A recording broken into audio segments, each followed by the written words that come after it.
what's up? Ito, welcome back sa aking YouTube channel. So, medyo maingay sa labas kasi may inaayos kasi yan. So, for today's video, guys, ang ating gagawin naman, guys, sa ating kusina ay magluluto tayo ng sopas. Pero, ito yung twist.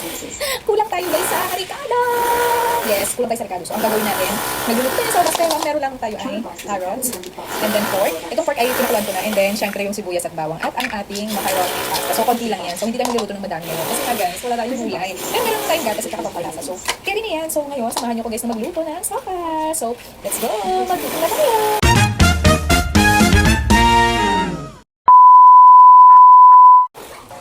Ay, sorry. So, ayun na nga, guys, pinaiinit ko lang ko, guys. Kasi nga, malamig na siya. So, kailangan kuminit muna siya. So, sana naririnig mo ako, no? Kasi meron dyan. So, ayun, kasala ko na yung ating casserole. So, mag-gigisa na tayo, guys. Sana naririnig niyo ako, no? Kasi merong something outside eh. So ngayon, pinaiinit ko lang ngayon ang ating, ayan, syempre wala tayong gas, syempre ang lutuan natin ay yan pa rin. Syempre gagamitin natin yung kaserola para sa ating, so ayun na guys, sana naririnig niyo ako. So, hintayin lang natin na uminit siya at magigisa na tayo. So, today's video, wait lang. So ayun na nga guys, maglalagay lang tayo ng konting mantika. Mantika, ay wow, medyo basa pa yung ano, ng sorry naman. So syempre, ilalagay na natin ang ating bawang. Magigisa na tayo. So, syempre bawang. And then, yung ating sibuyas. Ganito ako pag-gisa, sinasabay-sabay ko na lahat yan. At saka konting mantika lang yung nilalagay ko. Yan, halihan lang natin ang bahagya para hindi siya matutol. At malikis lang yung ating gamit na casserole. So, pagka medyo okay-okay na, aaroma na siya. Medyo naaamoy naman yung ng bawang. Isasabay naman natin yung ating pork na pinakuluan. Yan. Bongga. So, ayan, hinahalo natin yung ating nilagay na pork. So, itutuloy kasi yung ating video. So, ayan, okay na siya. Nilagay na natin yung pork at medyo isinasangkot ko lang very, very lang. Nakakuluan naman na kasi ito, kaya okay lang yun. And then, syempre, after niyan, ilalagay natin yung, lalagyan natin siya ng konting pampalasa. So, syempre, yung ating asin. So, lalagyan natin yung pork ng konting asin. Yan. Ganyan ako guys mag-isa eh. Nilalagyan ko na siya ng pampalasa. Yes, yung pansahog, nilalagyan ko siya ng pampalasa. Tapos, sinabiyaan ko siya na tubig-tubig ng konti kasi kahit pa paano, hindi ko naman siya sobrang labo talaga yung pork na pinakuluan ko. Kahit pa paano, medyo may ano pa to. Basta yun, may katas-katas pa yung pork. Yan, so i-wait lang natin siya ng very, very light para nang sa ganun is, kahit pa paano is, medyo magtubig pa yung pork. Diba? So lumabas pa yung mantika niya. Then, after nyan guys, isasabay kong ibisai itong ating macaroni, konti lang naman. So, sasabay ko yan siya dito. So, ilagay na natin ang ating macaroni pa. Yan. Diba? Ganun lang ang ating mag-bisa. Tapos papakuloy natin yan mamaya. So yung ating carrots, maya-maya na natin ilalagay. Hindi ko siya sasabay sa pag-isa kasi nga, matigas yung pork, diba? So baka naman malatanong gusto yung ating carrots. So later na yung carrots and then yung dahon ng sibuyas. So yung, since wala tayong ibang gulay, dahon ng sibuyas yung ilalagay natin later. Then later na yun.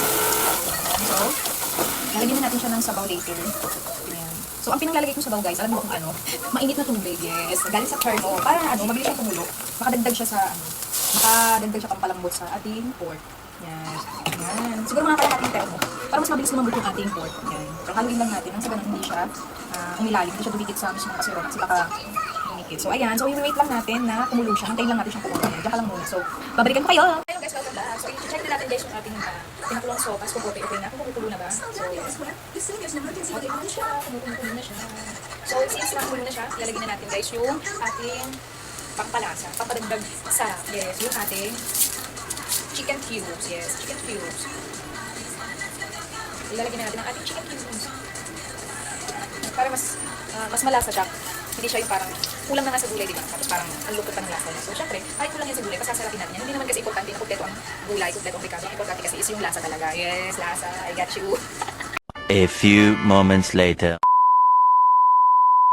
Hello guys, welcome back. So, isusunod natin guys na ilalagay is yung ating carrots. Yes, kasi medyo palambot naman na siya. So, isusunod natin. And then, lalagyan natin siya na kapapapa sa ang ating magic syrup. So, ano guys, ako kasi hindi ako, pag nagluto sa kapso, hindi ko siya yung carrots, hindi ko siya sinasabay sa pag-isa. Kasi na, syempre, mas matagal naman lumabot yung macaroni para sa carrots, diba? So, okay na yan. So, hintay natin pa ulit ako dito. Hindi ka lang naman. So, ayun lang. Hintay natin siya kumulo ulit. So, see ya! Ayun guys, welcome. So, okay na. Ang ating sopas medyo malambot na. So, lalagay na natin ang ating gatas. Yes, ilalagay na natin yung ating gatas. Nalitok pa sa paggamit ng cup opener. Ayan. So, ilalagay na natin yung ating gatas. So,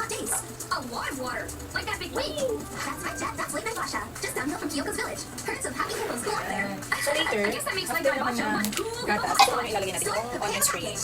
Kung wala kayo guys na gulay na iba, if wala kayong repolyo, wala kayong bagyo pechay, pwede na to guys. Yes. I told you, pwede na to. So, syempre, lalasahan na natin to. Yummy! Perfect. So, lalasahan natin guys yung ay kalasahan. Tingnan natin kung malambot na yung kasi diba, puro pa natin lakas. Sorry naman. So, tingnan natin yung macaroni yung malambot. Itin. Sabi sa inyo, hindi importante na importante, mahalaga. Hindi importante na kompleto yung ano. Kahit wala kayong gulay, basta yung lasa talaga. Yung lasa ang pinaka-importante. Sarap na niya guys. Ang sunod na ilalagay natin is yung onion straight. So, hindi kasi siya kailangan sobrang lambot eh. Half-cook lang po. Ayun, tingnan niyo ang aking sopas guys. Look. O, diba? Wow, sarap.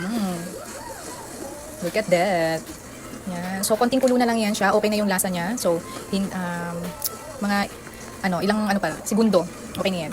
So, ayan guys. Thank you for watching. So, natapos na yung ating sopa. So, ayan na siya guys. So, see you again sa ating susunod na video. Please subscribe and click the link there. Bye.